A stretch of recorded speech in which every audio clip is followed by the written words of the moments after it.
Hey everybody, welcome back to my channel. I want to make sure everybody knows about some of the buzz around one of the newish antibiotics being talked about for Lyme disease, which is Piperacillin. So Piperacillin has been shown in animal studies to dramatically outperform the standard of care doxycycline. And some of the conversation has been that doxycycline, the thought is that doxycycline doesn't eradicate fully this component of Lyme called a peptidoglycan. And the peptidoglycan, when the Borrelia, when Lyme is killed by doxy, there's an element of this component, this molecule that will live in joint spaces, for example, and that can cause some chronic symptoms. So the thought of this and the thought of the piperacillin is more better able to eradicate the peptidoglycans. And because of that, you're able to then see sometimes that there's less chronic Lyme symptoms.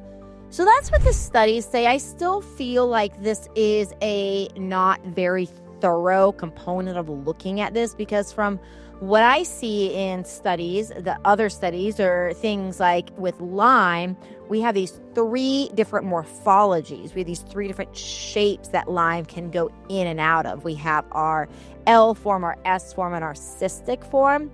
And so the cystic form is going to be that more dormant form of Lyme. And one of the things that's important to understand is that we see that one of the things antibiotics do is they cause some of the active form, the S form, to transfer into that dormant form of Lyme, that more cystic form.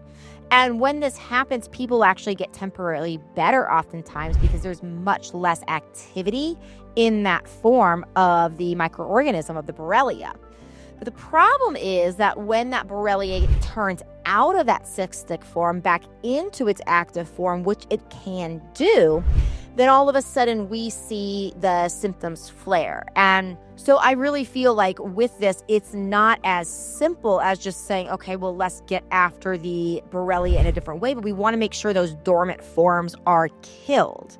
So because of that, that's where I really lean on studies such as the studies on Cryptolepis, which show that they can really get to those dormant forms. So if people are deciding to use antibiotics, which typically I find aren't necessary in chronic Lyme, that the herbs work very well, then I rely on studies that are showing that Cryptolepis, for example, can outperform the antibiotics, at least in the studies, which included doxycycline, which would going and actually completely eradicating those dormant forms. So it is something that I know is coming up is the questions around this newish antibiotic use for Lyme.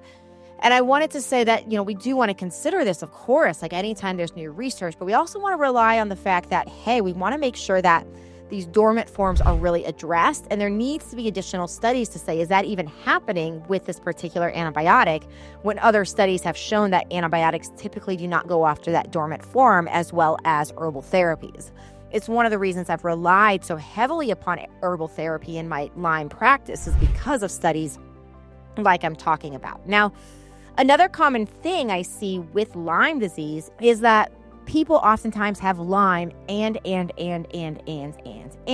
most common hidden thing that people forget about with Lyme is also having mold illness.